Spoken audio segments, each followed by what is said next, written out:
In this video, we are going to discuss about the importance of Fourier series in the power electronics. जैसे previous videos में भी मैंने power Fourier series को थोड़ा सा introduce कराया था कि why we basically is using Fourier series. वो प्रॉब्लम ये है कि हमारे पास जो वेव फॉर्म्स हैं एट द आउटपुट, जो हमारे पास कन्वर्टर्स की आउटपुट्स पे जो वेव फॉर्म्स आती हैं, they are non sinusoidal,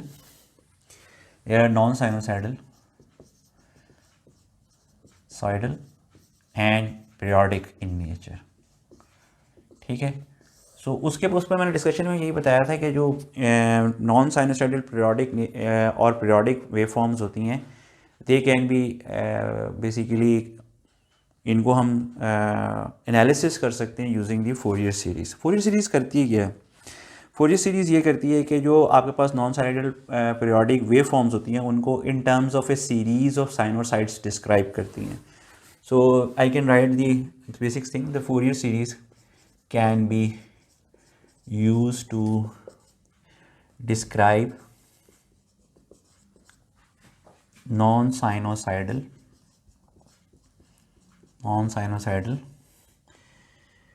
periodic waveforms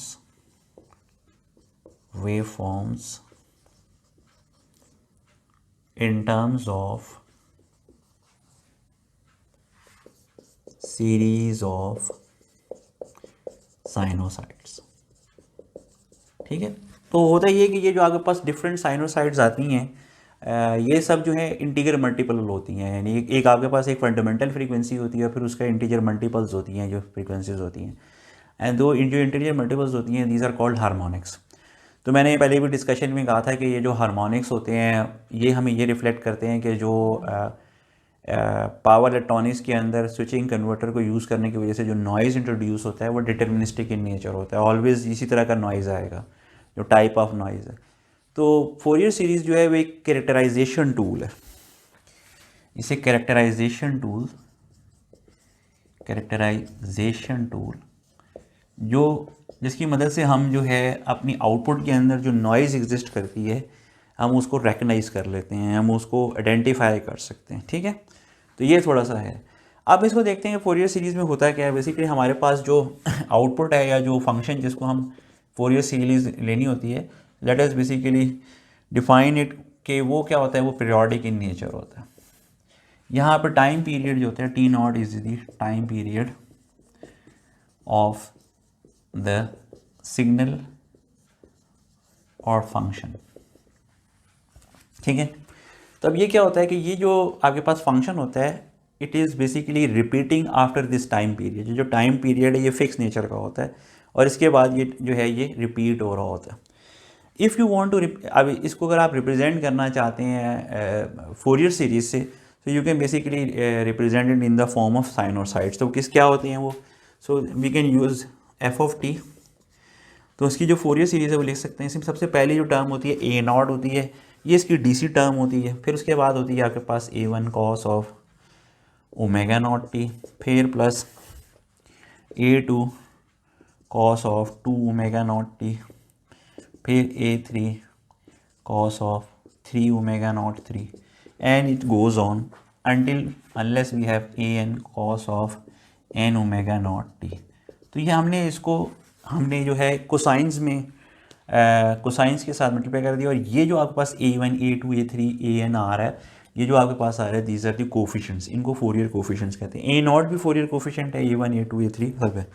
इसके बाद इसी को हम एक और जो सीरीज़ ले सकते हैं हम उसको, तो वो B1 sine n of omega naught t, B2 sine of 2 omega naught t, plus B3 sine of 3 omega naught t, and goes on to plus b of n sin of n omega not t.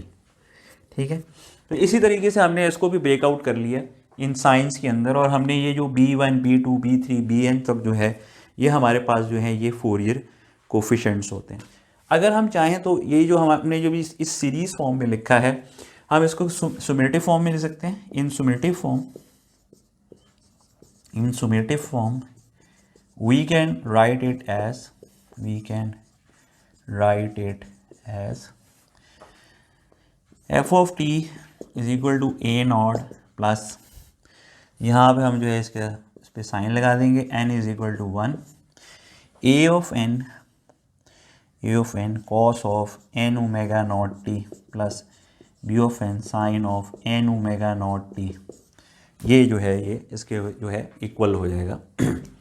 तो ये this is basically summative form of the Fourier series जो हमारे पास आएगी। तो ये हमारे पास जो है फोरियर सीरीज़ की रिप्रेजेंटेशन है, जो उसको लिखा जाता है या किया जाता है।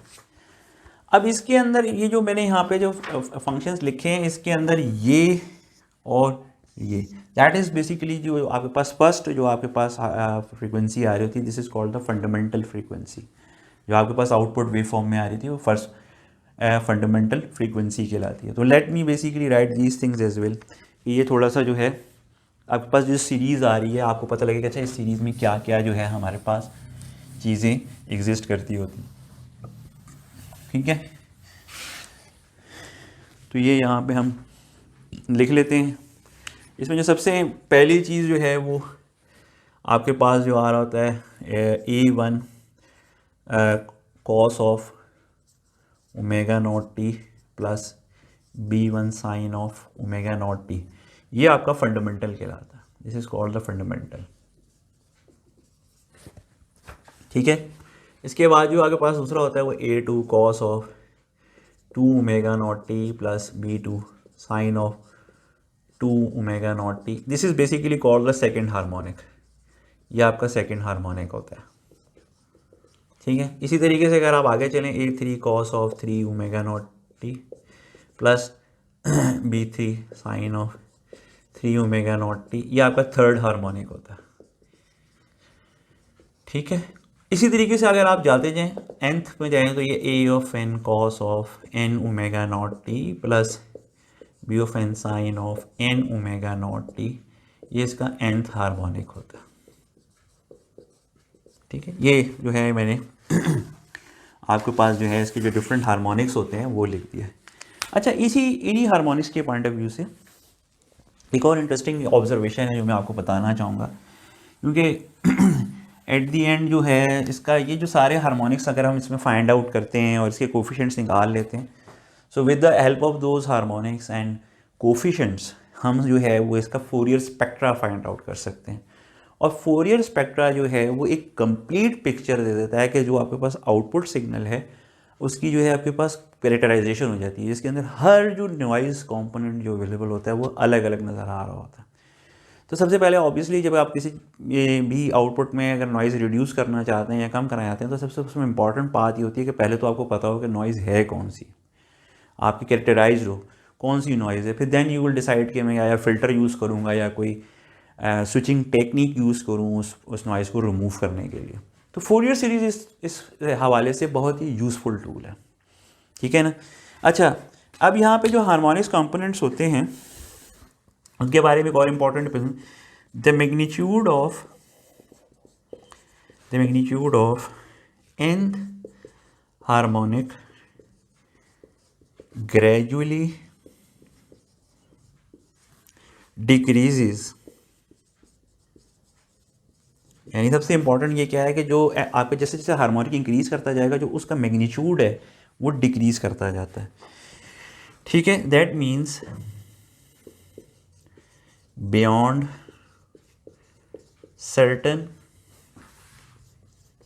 certain value of n various harmonic components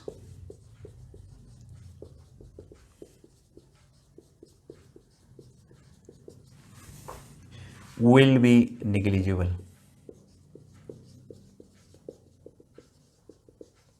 ठीक है। तो ये जो है बड़ा एक इम्पॉर्टेंट ऑब्जर्वेशन होती है अबाउट दी हमारे पास जो हार्मोनिक्स आ रहे होते हैं उनके हवाले से, ठीक है।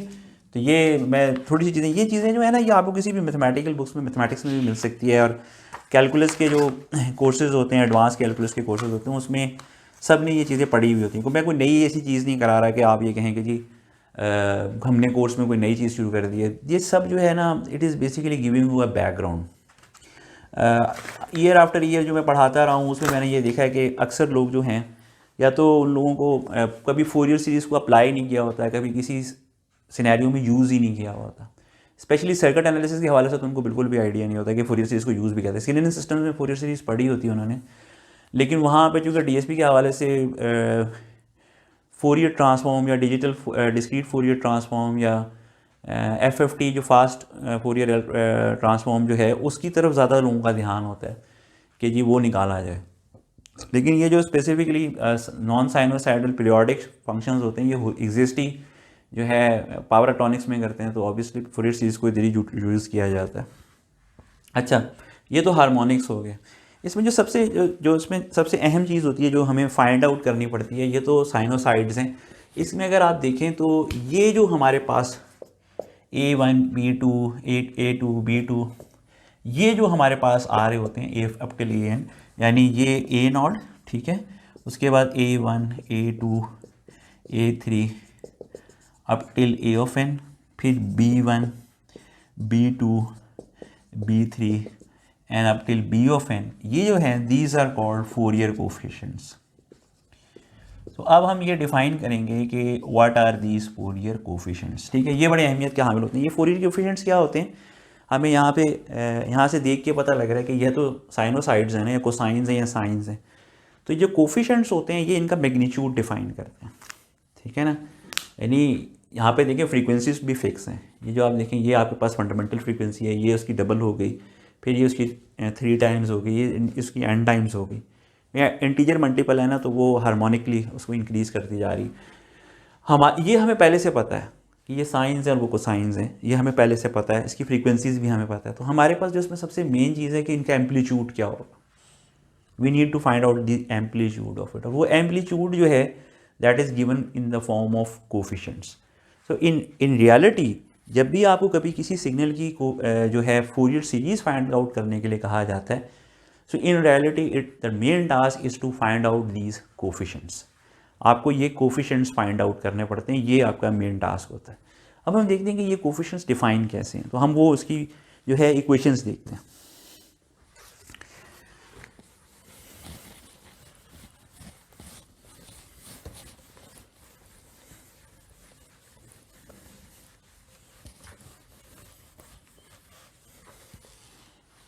ठीक है, तो ये कोफिशिएंट्स जो हैं इनकी इक्वेशंस भी जो है वो पढ़ी हुई होती हैं, लोगों ने देखी हुई होती है एडवांस कैलकुलस में।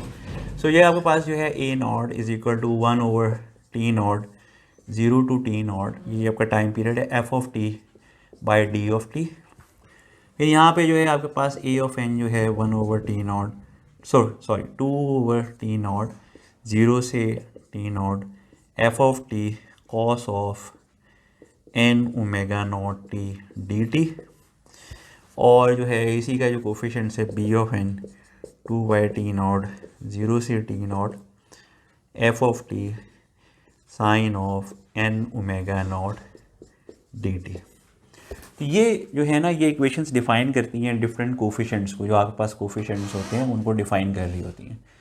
फिर इन ये कोफिशिएंट्स जब आप फाइंड आउट कर लेते हैं, then you can basically use them to completely describe the Fourier series for a non-sinusoidal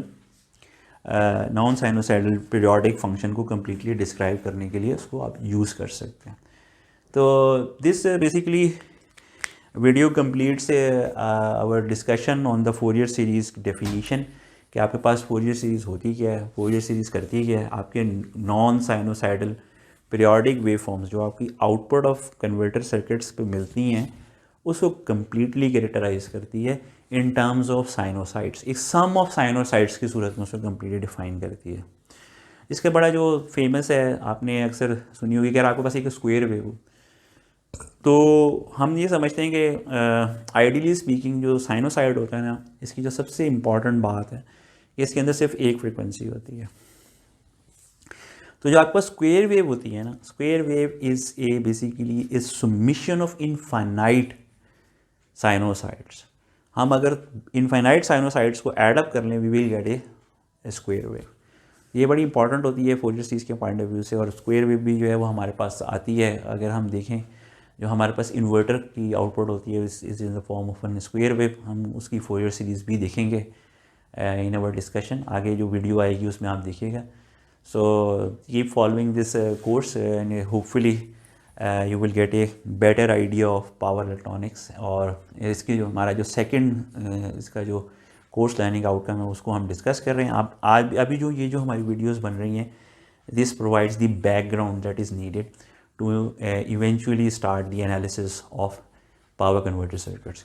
thank you.